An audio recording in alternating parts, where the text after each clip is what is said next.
Hello and welcome back to Greg Way Enterprises Week 9. Today we're going to be covering 3 concepts: what buyers are really looking for, developing trust, and being on time. Let's talk about number 1. What are buyers really looking for? They're looking for trust, number 1. If you were to look at any survey or take any survey or read any books or do any research or talk to any high-level salespeople, they're going to tell you that the number 1 factor is trust.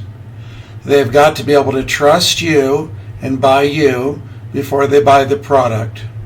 Trust is vital. Without trust, which is a cornerstone in the foundation of every sales process, there will be no sale.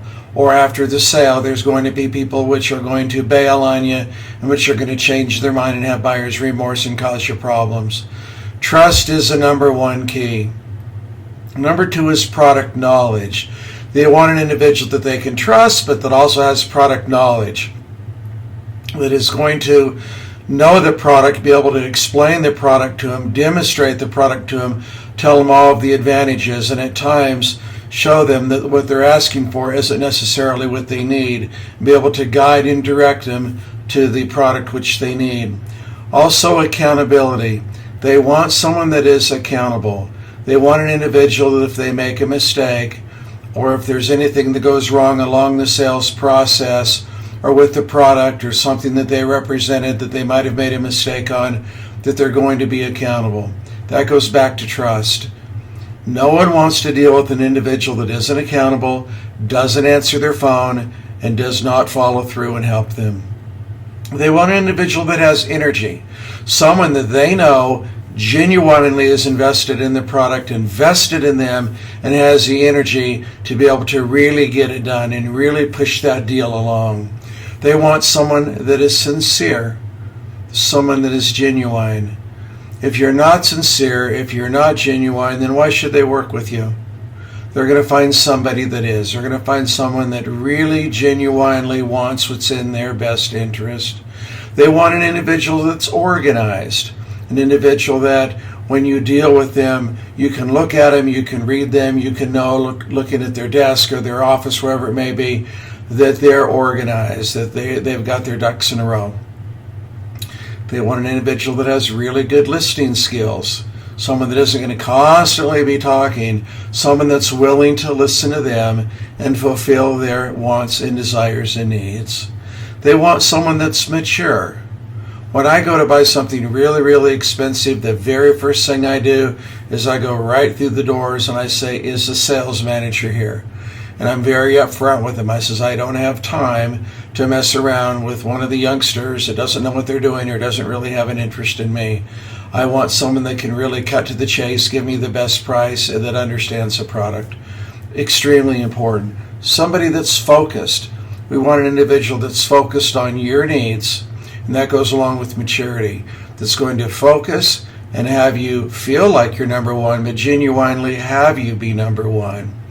We want an individual that's friendly, someone that can engage with you and talk with you, and someone that the kind of person you'd want to have in your home, that you'd want to have as a friend. Super, super important. We want someone that has the ability to follow up, someone that we know, inherently, we know that if we buy something, that we can contact this person and they're not going to dodge us. They're going to follow up with us.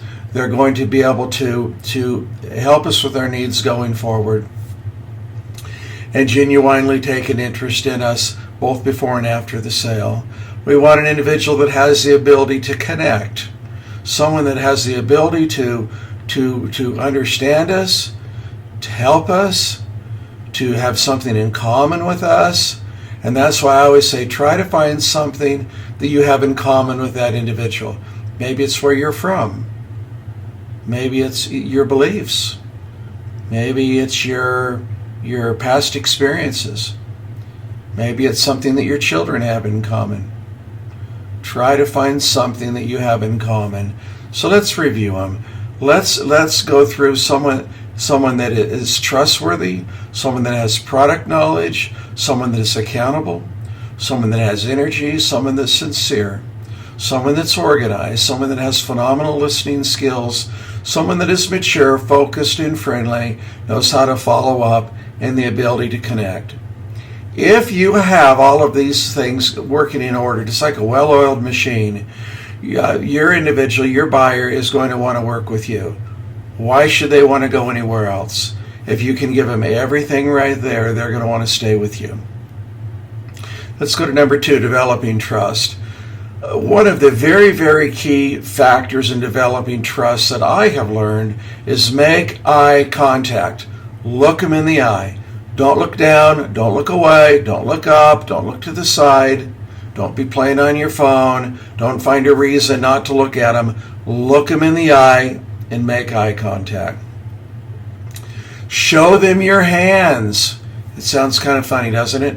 It's kind of like a police officer when you're pulled over or something. Show them your hands. Psychologically, if someone can see your hands, if it just establishes trust. I don't know why exactly, but it does. If you have them in your pockets, if you have them behind your back, if you're fidgeting, it just shows a lack of focus, and it just shows that just be upfront with them. Utilize your hands in your presentation. Be able to let them see them, and be completely transparent and open with them. Be dependable. Be dependable. If you say you're going to do something, then do it. Don't say you're going to do something that you're not going to do. Be capable. Demonstrate that you're capable, perhaps by showing them and telling them of past experiences.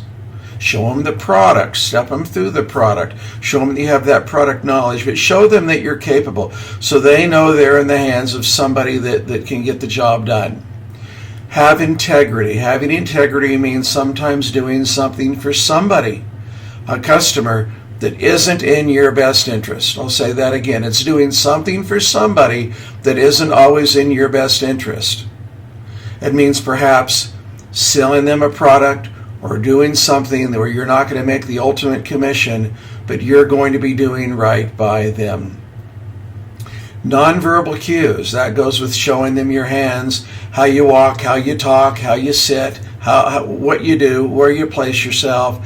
If you're courteous by pulling a chair out for them, being able to have the nonverbal cues to where you're really intently listening to them and looking them in the eye, and they know that you have a real interest in them. Be sincere, be genuine with these individuals. They understand and they know if you're not being genuine. Do you realize that only 3% of people will buy if they do not feel that you're being genuine and sincere? And those are only people that are in a huge hurry and they have nowhere else to go. Be genuine, be sincere. Have credibility with references. It's extremely common that I will say to somebody if they're new, let's call some references.